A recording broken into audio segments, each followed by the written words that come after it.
everyone, welcome to Fresa Technologies YouTube channel. In this video, we are going to see how to generate a accounts receivable report under account dashboard in Fresa application.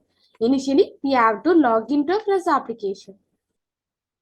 After your successful login, this is how your dashboard looks. Now, go to the accounts module. Here, we have to select the dashboard accounts menu under the accounts module.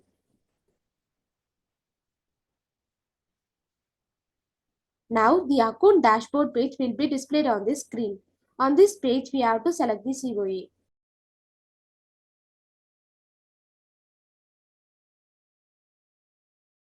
And also we have to enter the required details.